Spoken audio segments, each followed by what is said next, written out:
Bismillahirrahmanirrahim. Kita di sini mau menanam kelapa genjah endok. Ini kan sering banyak bertanya-tanya bagaimana cara menanam genjah endok atau kelapa yang baik dan benar. Tentunya setiap orang punya preferensi, artinya ada banyak metode, banyak cara. Tapi dari sekian cara-cara yang pernah kita pelajari dan kita amati sampai pembuahan dan sebagainya, kita mempunyai kesimpulan salah satunya yang akan kita praktekkan bersama ini. Nah, ini kebetulan di depan kita sudah ada galian. Ini sekitar luasan 1 meter, kedalaman sekitar 60 cm. Nah, ini salah satu media awal kita pembuatan lubang yang nantinya akan ditanami di atasnya pohon kelapa genjah endok. Ini sudah kita siapkan bibitnya. Jadi pertama ini buat lubang, bagusnya mungkin tidak langsung, jadi sekitar 3 hari ini kena matahari, karena bagaimanapun tingkat keasaman, oksidasi dan sebagainya ketika diangkat ke permukaan itu pengaruh pada pertumbuhan pohon nantinya. Makanya kalau bisa digali sekitar 3 hari sampai 1 minggu baru dilakukan penanaman, biar nanti ini tanah-tanah kejemur, kalaupun ada mungkin bakteri jahat, mikroba dan sebagainya, patogen akan kejemur matahari. Oke, selanjutnya kita akan proses penanaman. Silakan Mas Rudi nih. Nah, ini pada hakikatnya nih, nanti walaupun sudah digali seperti ini, nanti pohon ini akan ditanam di permukaan atau di atas. Digali kenapa ditaruh lagi? Nah, ini akan sebagai rumah bagi akar. Artinya kalau tanahnya sudah digali, ini kan gembur, rongga-rongga tanah ini akan lebih maksimal nanti ketika dihuni oleh si akar dari pohon kelapa itu sendiri. Nah, ini sekitar dikembaliin lagi sekitar 80 atau 90% dari permukaan. Nah, bagusnya juga untuk tanah bisa ngambil yang bekas galian atau dari luar galian, artinya nanti yang masuk tanah-tanah soft soil itu bagian sini ambil ini biar nanti masuk. Nah, jadi bisa lebar lagi, jadi tadi 1 meter tapi kita ngambil ini untuk masuk. Nah, ini kita nggak pakai pupuk dasar yang artinya masuk ke dalam lubang. Ini sudah kita amati, sudah kita pelajari kenapa kita nggak memainkan atau pupuk organik. Ini udah siapkan pupuk kambing, ini pupuk kambing yang masih fresh juga, fresh tapi udah nggak agak lama, tapi bukan fermentasi.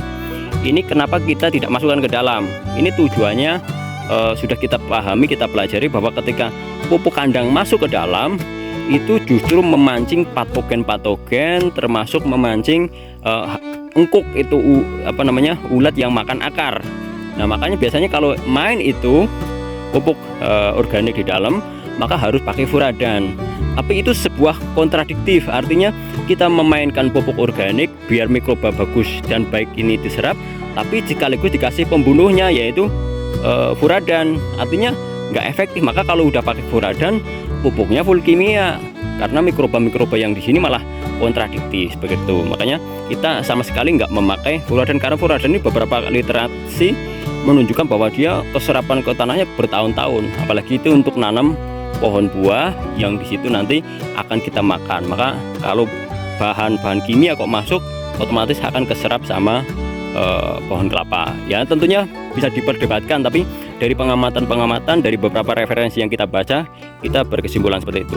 Oke, selanjutnya ini sekitar sudah masuk sekitar 80-90 ya. Selanjutnya itu pohon kelapanya. Ini genjah endok nih. Ini genjah endok standar kevalidan maksimum nih, jangan sampai salah. Penentuan bibit itu sangat menentukan, jangan sampai menyesal karena salah menentukan bibit.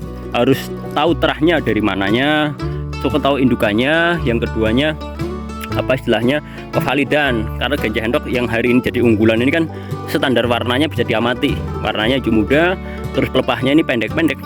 Dari sekian sudah bisa kelihatan. Tapi kalau ini udah kesini baru daun, ini udah kesini baru daun, itu udah biasanya bisa kurang dipercaya, namanya genjah endok. Yang keduanya pasti ini genjah endok biasanya bulat, kalaupun tidak bulat maksimum, biasanya yang satu tandan isinya di atas 12 agak lonjong. Tapi lonjong pun kalau ragu bisa dibuktikan, dikupas, kalau di dalamnya lonjong itu sangat-sangat diragukan kalau itu genjah endok. Tapi kalau di dalamnya bulat walaupun ini sedikit agak lonjong, itu insya Allah valid genjah endok. Kemudian ini akar ini sebenarnya bibit itu bisa tanam yang posisi masih agak pendek, bagus di sini lahan. Karena kalau ini masih pendek, akar yang keluar belum petia banyak. Tapi kalau akar yang keluar sudah agak banyak, kok ini agak putus, ini nanti dibuang sekalian. Tolong Mas Rudi ini. yang ini yang tekuk-tekuk nih putus sekalian, biasanya tetap busuk ya. Ini yang kira-kira karena pengiriman di perjalanan yang bibit udah agak tinggi biasanya akarnya pada rusak, maka buang sekalian. Nah, yang rusak-rusak itu. Nah, karena ini kelapa ini kalau sudah di ditanam masuk ke tanah 2 minggu aja langsung tumbuh yang baru, daripada nunggu ini biasanya busuk malah agak lama, maka dibuang atau diputus sekalian. Ini sekalian dibuang aja nih. Nah, ini artinya kalaupun ada akarnya buang sekalian. Oke, taruh sini. Nah, ditaruh ini posisi berdiri, ini bisa dihadapkan pada matahari, arah matahari timur ke sana, bisa dihadap ke sini. Ya, ini tidak jadi standar baku, tapi ini ya sebagai bentuk fisiologis dia menghadap ke arah matahari. Nah, setelah dikasih sini, ini langsung dikasih ini diuruk.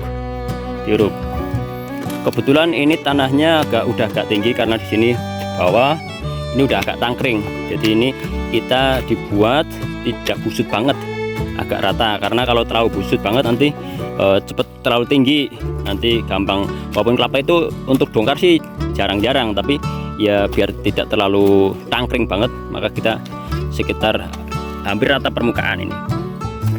Oke, ini nanti akan kita uruk semuanya ke sini.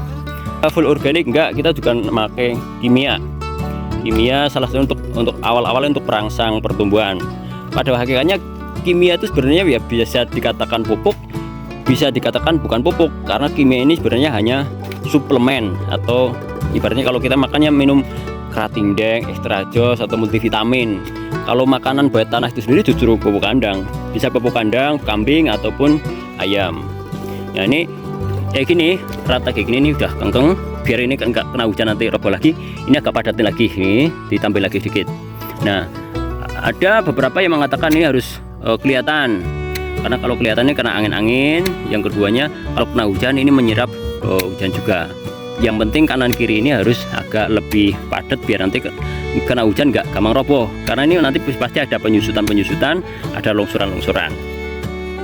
Oke, selanjutnya kita akan, ini setelah kita sudah ditanam di posisi ketinggian ini agak busuk sedikit, nanti biasanya ini tetap akan turun. Nah, maka otomatis ini konstruksinya ini berongga. Ini artinya ketika ada nutrisi atau apapun, perakaran juga ini nyaman, dia ketika keluar akar langsung luasa ke sana sini. Oke, selanjutnya kita akan percepatan perangsangan, kita kasih NPK ini taruh ini, muter sini aja deket nih, agak deket lagi nih Bapak. Nah, ini berfungsi untuk merangsang, karena unsur fosfatnya ini untuk merangsang perakaran yang kita harapkan. Bisa TSP atau apapun dikit ya, cukup sekitar 1 sendok, 1 sampai 2 sendok makan aja cukup. Kemudian kita baru masukin ini pupuk kandang. Ini pupuk kandang masih fresh, artinya bukan fermentasi. Ini kita tabur keliling. Kenapa kita kasih agak jarak jauh? Karena satu, setelah akar ini tumbuh akan mencari pupuk, akan punya sinyal-sinyal di mana ada pupuk. Nah, maka ketika dia sampai ke pupuk ini, pupuk organiknya, diharapkan pupuk organiknya sudah terfermentasi secara alamiah oleh alam. Nah, ini biarin aja, ini kan posisinya agak dalam, ini agak jauh. Jadi ketika hujan pun dia nggak pergi keluar. Beberapa zat nutrisinya juga masuk sebagai penggembur, karena pada prinsipnya pohon ini kan nggak makan pupuk secara fisik. Pupuk secara fisik akan dimakan sebagai penggembur untuk kebutuhan penggemburan, tapi yang terserap hanya ion-ion yang berada di dalam pupuk itu sendiri, baik yang kimia ataupun yang organik. Nah, jadi kira-kira gambaran seperti itu. Kami yang menanam dengan metode seperti ini, terus matahari full, itu kurang dari 2 tahun sudah berbuah. Pemberian pupuk pupuk organiknya bisa 6 bulan sekali, tapi untuk pupuk perangsangnya multivitaminnya bisa sebulan sekali atau 2 bulan sekali, tidak masalah.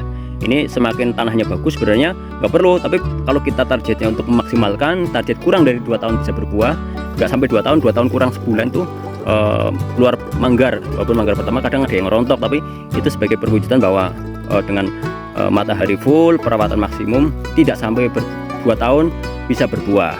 Ini terus kemudian kalau nanti ini biasanya ada hama ini bisa berupa belalang, dan ada mungkin beberapa kutu-kutuan, ini bisa disemprot dengan insektisida atau apa, enggak apa-apa kita. Yang penting jangan, kalau nyemprot jangan terlalu sampai harus kocor-kocor sampai basah-basah. Itu ya mungkin kalau petani kita mungkin kerasa puas disemprot sampai basah-basah, tapi satu sisi dia turunnya basahan-basahan insektisida atau apapun, dia membunuh mikroba. Karena kita konsepnya kan bertani bukan hanya yang penting tumbuh subur, tapi untuk jangka panjang. Maka konsep menciptakan ekosistem yang bagus ini, mikroba jangan sampai mati. Ada beberapa pendapat bahwa pupuk kimia ini kontradiktif, tapi beberapa penjelasan bahwa pupuk kimia ini sama pupuk organik tidak begitu kontradiktif. Mikroba di dalam tanah maupun dikasih NPK, ada yang bagian urea, juga tidak membunuh secara signifikan untuk mikroba bagus, mikroba yang jadi support sistemnya pertumbuhan pohon. Jadi kira-kira gambaran seperti itu. Yang pasti ya kita nanam apapun diniatkan yang baik dan benar, hasilnya bisa maksimal, perawatan sambil dicek kebutuhan. Jadi memahami bahwa ini adalah makhluk hidup, maka harus dipahami bagaimana layaknya makhluk hidup. Sering dikontrol, dikasih makanan, maka dia akan berbakti. Oke, demikian, terima kasih.